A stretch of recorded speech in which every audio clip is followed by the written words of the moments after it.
2 Kings chapter 15. Judah's king, Azariah. In the 27th year of Israel's king Jeroboam, Azariah, son of Amaziah, became king of Judah. He was 16 years old when he became king, and he reigned 52 years in Jerusalem. His mother's name was Jechaliah. She was from Jerusalem. Azariah did what was right in the Lord's sight, just as his father Amaziah had done. Yet the high places were not taken away. The people continued sacrificing and burning incense on the high places. The Lord afflicted the king, and he had a serious skin disease until the day of his death. He lived in quarantine while Jotham, the king's son, was over the household governing the people of the land. The rest of the events of Azariah's reign, along with all his accomplishments, are written in the historical record of Judah's kings. Azariah rested with his successors and was buried with his ancestors in the city of David. His son Jotham became king in his place. Israel's king, Zechariah. In the 38th year of Judah's king, Azariah, Zechariah, son of Jeroboam, reigned over Israel in Samaria for 6 months. He did what was evil in the Lord's sight, as his predecessors had done. He did not turn away from the sins Jeroboam, son of Nebat, had caused Israel to commit. Shallum, son of Jabesh, conspired against Zechariah. He struck him down publicly, killed him, and became king in his place. As for the rest of the events of Zechariah's reign, they are written in the historical record of Israel's kings. The word of the Lord that he spoke to Jehu was, 4 generations of your sons will sit on the throne of Israel, and it was so. Israel's king, Shallum. In the 39th year of Judah's king Uzziah, Shallum, son of Jabesh, became king. He reigned in Samaria a full month. Then Menahem, son of Gadi, came up from Tirzah to Samaria and struck down Shallum, son of Jabesh there. He killed him and became king in his place. As for the rest of the events of Shallum's reign, along with the conspiracy that he formed, they are written in the historical record of Israel's kings. Israel's king, Menahem. At that time, starting from Tirzah, Menahem attacked Tifsah, all who were in it, and its territories, because they wouldn't surrender.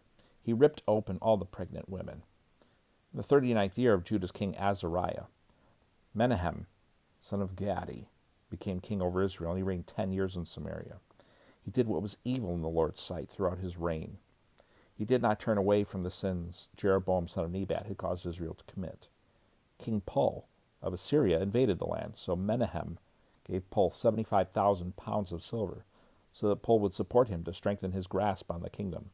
Then Menahem exacted 20 ounces of silver from each of the prominent men of Israel to give to the king of Assyria. So the king of Assyria withdrew and did not stay there in the land. The rest of the events of Menahem's reign, along with all his accomplishments, are written in the historical record of Israel's kings. Menahem rested with his ancestors, and his son Pekahiah became king in his place. Israel's king Pekahiah. In the 50th year of Judah's king Azariah, Pekahiah, son of Menahem, became king over Israel in Samaria, and he reigned 2 years. He did what was evil in the Lord's sight and did not turn away from the sins Jeroboam, son of Nebat, had caused Israel to commit.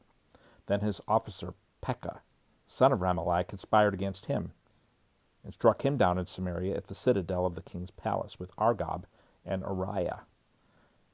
There were 50 Gileadite men with Pekah. He killed Pekahiah and became king in his place. As for the rest of the events of Pekahiah's reign, along with all his accomplishments, they are written in the historical record of Israel's kings.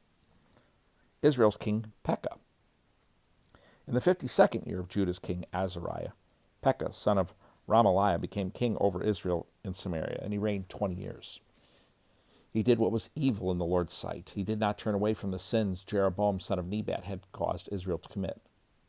In the days of King Pekah of Israel, King Tiglath-Pileser of Assyria came and captured Ijon, Abel-Beth-Maacah, Genoa, Kadesh, Hazor, Gilead, and Galilee, all the land of Naphtali, and deported the people to Assyria.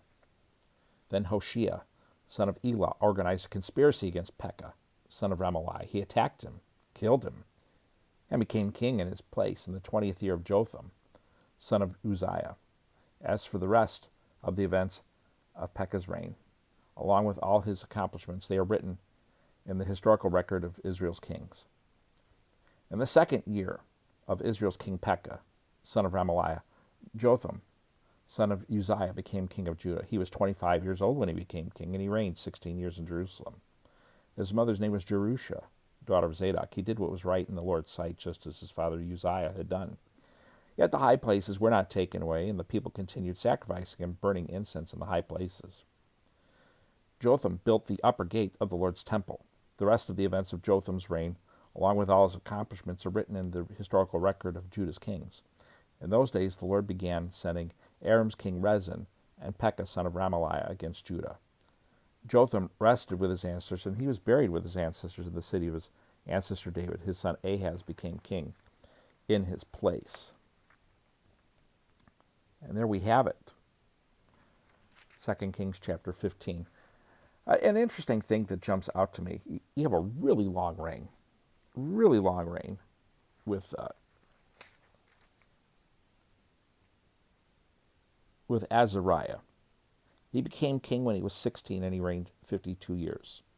He's also, besides being known as Azariah, he might be better known by his other name, Uzziah. That's the one that Isaiah mentions in chapter 6 in the year of King Uzziah's death. And Isaiah was greatly impacted by his death. He reigned 52 years. I'm 55. So to me, that's just amazing to think about. Like having in the United States one president for 52 years.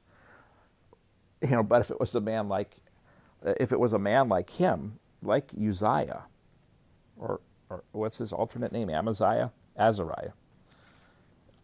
What a neat thing to have a great king like that for 52 years. And then his son Jotham, it says, he reigned 16 years, but he also did what was right in the Lord's sight. So 52 to 16, 68 years.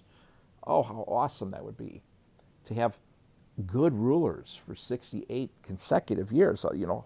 Whole people came and died in their lifetime. Multiple generations lived under these rulers, and that's awesome. Yet, you flip to the other side, and you see 10 years of evil. Everybody in Israel was evil. Shalom, 10 years of evil. And then you got Pekah, who I think it said was 20 years of evil. And you just have these kings that have long reigns of evil, and how horrible it would be to live under them. And so thankful for our system, with the presidents that we have over time.